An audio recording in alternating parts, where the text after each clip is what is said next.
If you don't understand how the process is working behind the veil, a lot of the times you can get lost in the process. We are multidimensional beings, and even in our thought processes are multidimensional. And our minds also have the capability of quantum entangling with information out in the universe and other places, even other dimensions.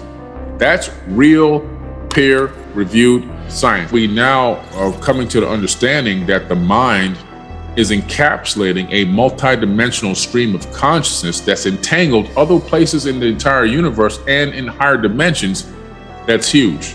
That means that you can get information from almost anywhere. Sometimes you come up with a great idea, you're like, man, this is a great idea.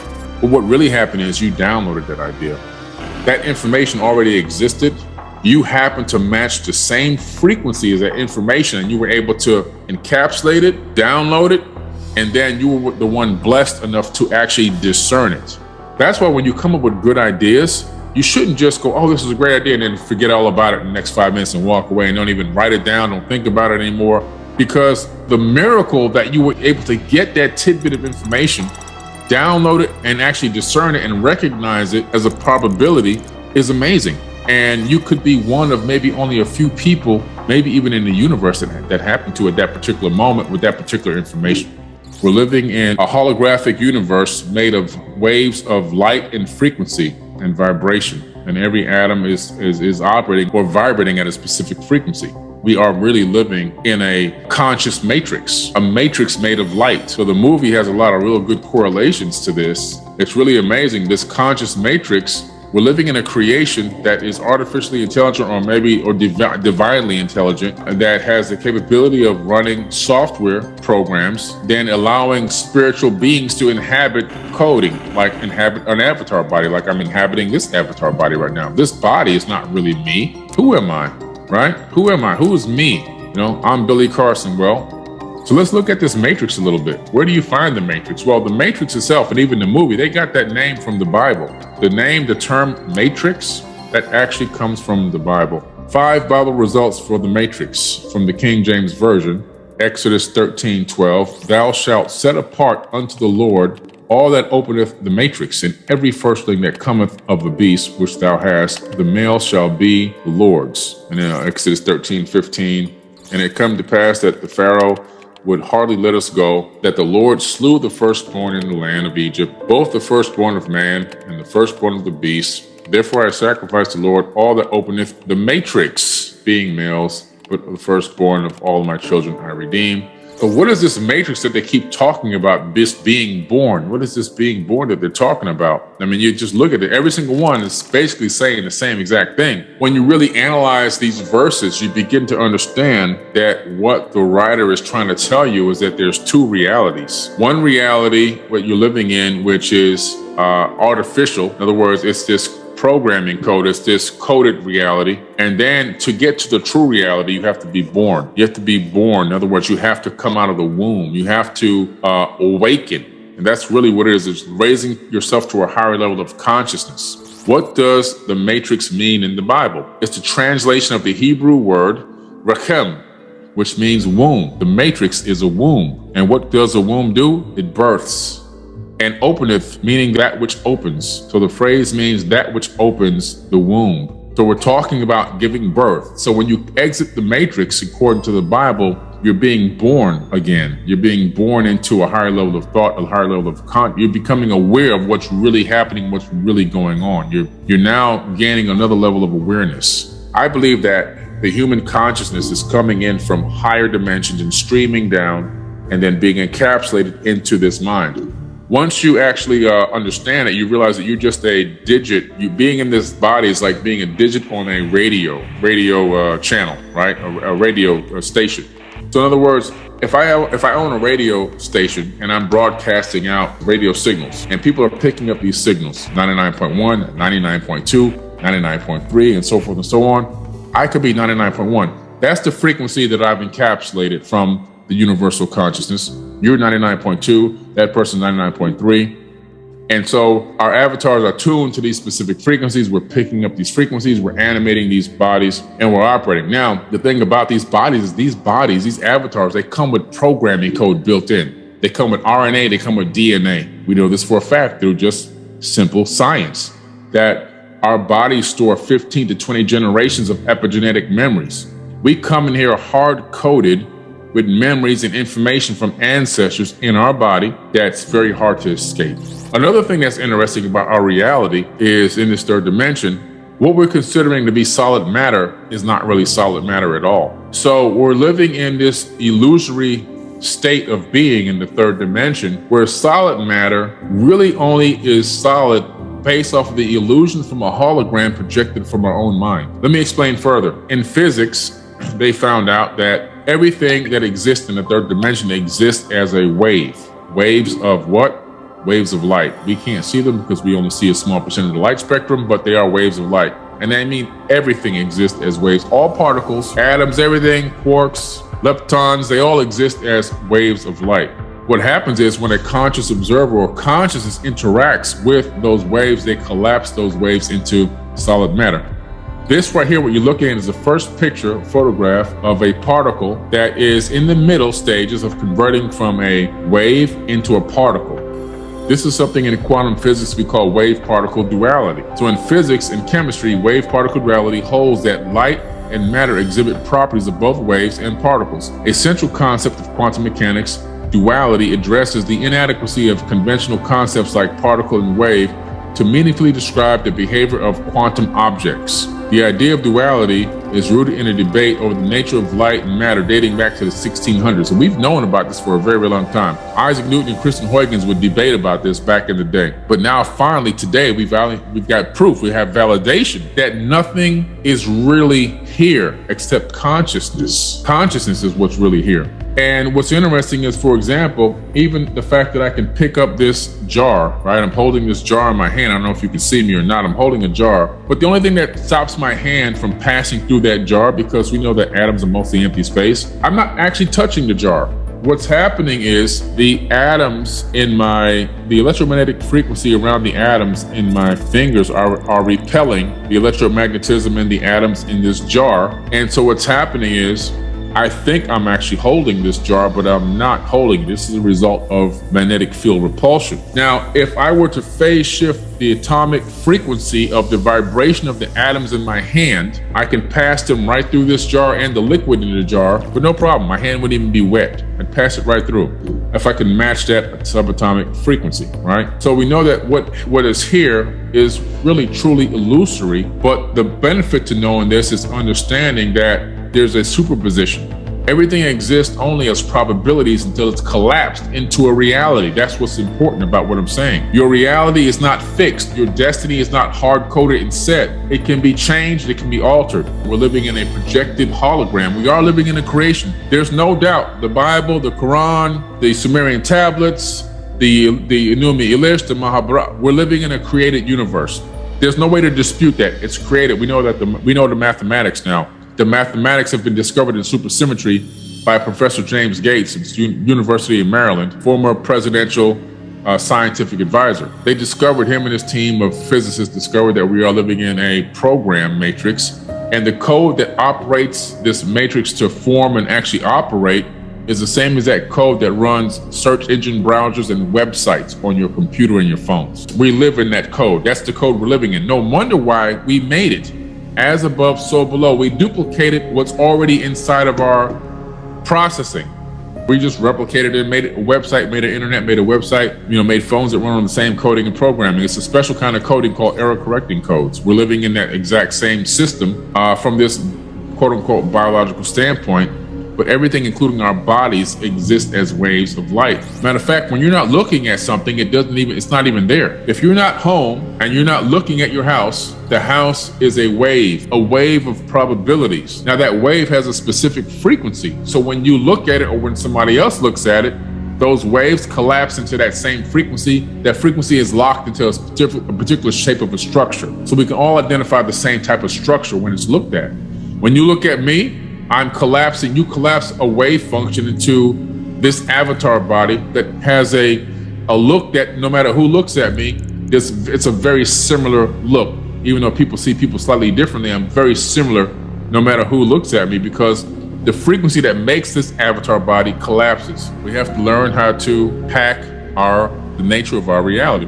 We have to understand a couple things. So maybe a small overlap here again from a previous presentation I may have done, but we have to tell people about the double slit experiment, right? We have to understand that this experiment was done just as a random thing. Let's see what particles look like, microscopic particles look like on the back wall of a box if we shot them through a slit, just so we can analyze what happens when they have the impact against the wall. Something crazy happened. First of all, they started shooting individual particles from a microscopic little gun through this slit. When they were shooting it through the slit, they were like, okay, one slit, it created a digital pattern. They added a second slit. When they added a second slit, it wasn't digital anymore. When they added a second slit and they were shooting one particle at a time, it created a wave pattern on the back wall. Now, what's interesting is a wave pattern means that the particle was shot from the little gun and turned into a wave of light, a wave of potentials, and then interacted with itself and created a wave pattern on the back wall. So scientists said, man, this is crazy. How can this be? We're shooting solid bits of matter and it's creating a wave pattern. This shouldn't be. So they took a little tiny microscopic camera to put in a looking device to see what was happening.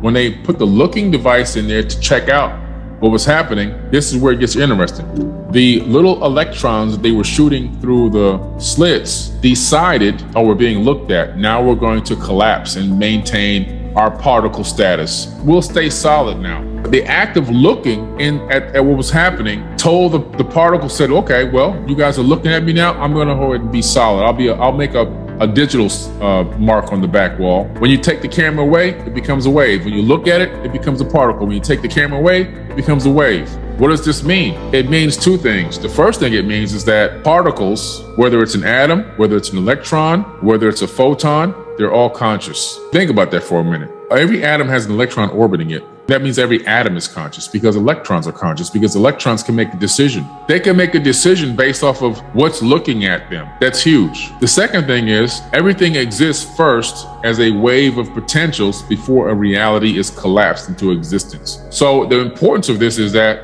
your life is not hardcore set. There are alternatives that you can take in your life. You don't have to, just because of where you started doesn't mean you're going to end up there.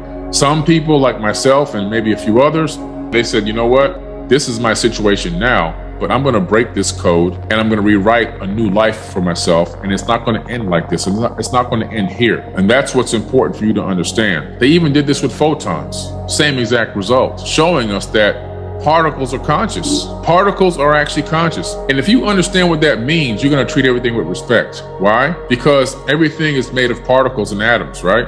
Where we as human beings screw up, we tend to think that we make things. Man-made, they call it man-made. Man didn't make anything. What man did was we found an ingenious way to stack atoms. We take atoms and we operate them, we move them around like Lego blocks. This phone that I have in my hand right now is nothing more than stacked atoms. The atoms are stacked in a way that it turns this into something I can use as a device called a cell phone. The fact of making, we didn't make the atoms. The atoms have been here since the beginning of time. These have been here since the beginning of time. We didn't make this phone.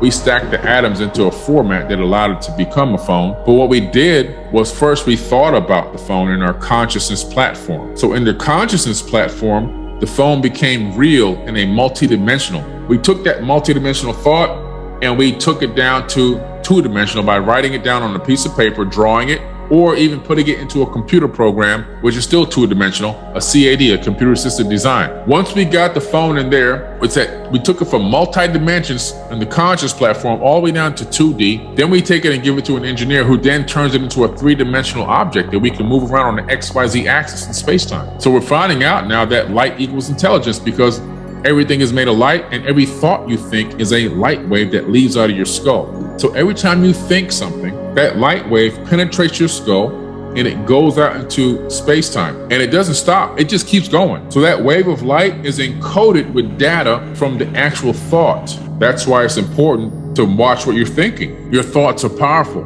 Your thought light waves actually have a butterfly effect. You can be thinking ill of someone. You could be thinking bad thoughts of someone. And that thought can go out and leave into space-time, encode it with that data, and then somebody else can get that frequency. They can download that same thought frequency that you just let go out of your mind. It could have been years ago, and now they're operating on that frequency. It's embedded itself into their program code.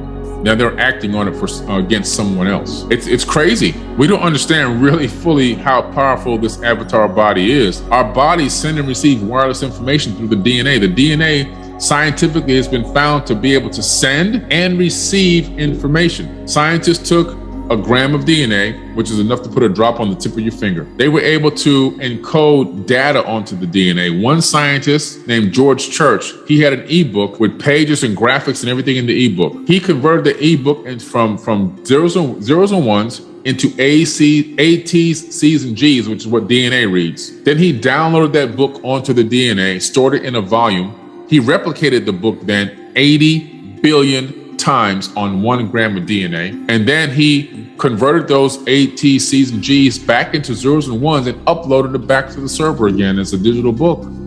So we know that DNA stores information in the volume, and it can store digital information. One human body can store 13.8 billion years of data, which is about the same age as the universe.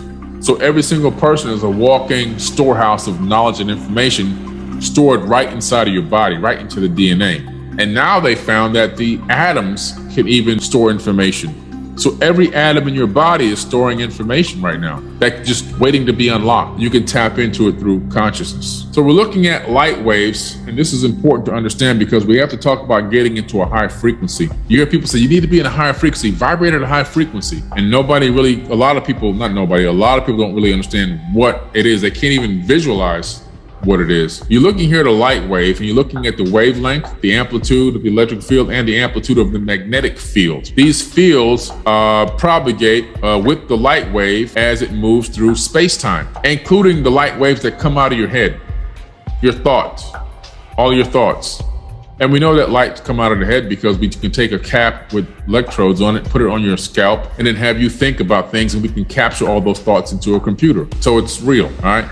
Just like the TV show I Love Lucy from the 1960s, those radio waves from that I Love Lucy TV show are still in space right now. They've traveled outside of our solar system. That's how far away they've gotten at the speed of light. And if you're a distant civilization in space and you have the technology to decode the radio wave, which is a wave of light, it's a light wave, you can watch I Love Lucy. The same thing is happening with our minds. And so to get on a high frequency, you have to understand that the information you're taking in affects the way that your mind emits waves of light and the way that your body emits energy and frequency. So if you're in a state of fear, doubt, turmoil, depression, those are low frequencies, okay? Those are low frequencies. So what happens is those low frequencies produce these different types of amplitude, wavelengths, and troughs. So you can see here this wave as it propagates across this plane. Now, this right here would be considered a low frequency wave because the height and the trough are very deep and high, but the distance between the trough and the next crest is very wide. So what happens here is this frequency is what we consider to be a low frequency or a low vibration. Now, we know that when you are looking at, for example, gamma waves and the way that the brain is operating and thinking, when somebody's focused and concentrating, you see this same exact wave, but it's very short and close together. In other words, the crest and the trough are close together, and there's a lot of them. It looks almost like a cardiac thing when you're looking at somebody's heart meter, right? And so when you have those close in, high and low troughs, crests and troughs very close together, you then create a high frequency. So when you're focusing, when you're intent on something, when you're meditating on something in a way that you're trying to bring it into your reality, when you're trying to put action into a thought, the brain goes into high frequency mode. Also, they found when you're operating in something called unconditional love, when you're actually thinking about people in a way that you want to be a blessing to them and you want them to be blessed, when you focus on being of service to others, all those create a high frequency vibration in the brain. Low frequency vibration, begging, hoping, wishing, depression, doubt, fear. This is why they pump the fear on the TV all day. They pump fear on the news 24/7. Because once you're in the fear mode, then they can just manipulate you. They can throw you around like a rag doll. They have all the control over you because the body just wants to solve the fear problem and they're bringing the fake solution. We exist in a state of superpositions. We exist in a state where there's a lot of probabilities, and now we're operating in something called the Hermetic principle of cause and effect, where every decision we make is going to have a consequence. It could be a good consequence or a bad consequence, but there will be a consequence. So as you're beginning to make decisions on things and put action behind conscious thoughts, you have to sometimes think of what the potential consequence could be. Could it be a good outcome, or is it going to be a non-favorable outcome, right? And the reason why you have the capability of doing that is because you exist in a probable state, in a state of probabilities. The future is not hard-coded and written. You can actually change it by each decision that you make. There's people that grew up where I grew up, and they decided to go down the left fork, and I went up the right fork, right? They went one way, I went the other way, and so it doesn't make them either right or wrong, or make me either right or wrong, but it's just the paths that were taken at that time. But those paths lead to places. Now, at any time, they could begin to make decisions that would then reroute them slowly to a new path. We have that capability too. But understanding the process that we're going through to do that, and understanding how it works, is key to manifesting. It's very, very key. Remember, the reason why we can't see all the light waves that are emanating around us right now is because we only see 1% of the light spectrum. We really get red, green, and blue. That's pretty much what we get. The colors of the rainbow are in there. That's it. We don't see X-rays, gamma rays, infrared, microwaves, radio waves. We don't see that stuff. That stuff is operating all around us. Ultraviolet and all this stuff is all around us. We only see a small sliver of reality is all we're given. A very small sliver. In all its vibrance and glory, it's still only a small sliver of what's really out here. So law of vibration might not as be well known as the law of attraction. However, the law of vibration serves as the foundation for the law of attraction. To understand this, it's important to know that everything is energy. Science through quantum physics is showing us that everything in our universe is energy. When we go down on a subatomic level, we don't find matter. Pure energy is what we find. We're made of waves of light. That's science. Important to understand what's going on here. Because when you're going into manifesting and understanding that we have to sync with the information, we have to sync with the reality that we want. Through what? Through light waves. Manifestation is not just a belief. A lot of people think that manifestation is a belief. Oh, I'm gonna get this thing. I'm gonna get this, right? I'm gonna win this, or I'm gonna whatever. Unfortunately, manifestation is commonly misunderstood. Too many people portray manifestation as a belief system, in my opinion, rather than something that's, naturally going to happen.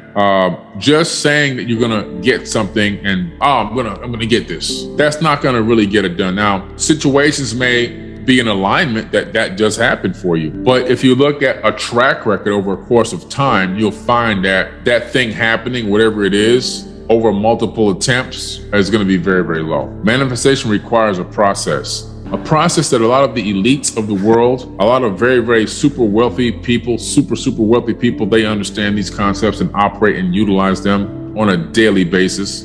A lot of the big scientific communities and so forth, same exact thing, right? This realm of manifestation and understanding a lot of the techniques and things that I'm talking to you about today, because they understand, they all operate that it's real and that it actually works, including the people that help to write the school books and everything else for for our kids to go to school.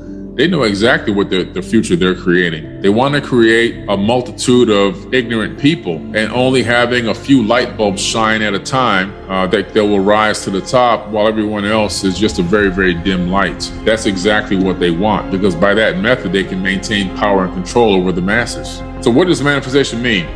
Before we look at the science behind manifestation, let's develop a general understanding of what the term means. Manifestation refers to a physical sign that something is happening or being solidified in reality. First, it exists as a possibility. Manifestation especially means to bring something tangible into your life through attraction and your belief system. It's not enough to have superficial thoughts. You actually need to truly believe that you will be able to turn your dreams into reality. That means that you need to be able to visualize and experience how it will look like to achieve specific goals. The reason for that is your nervous system.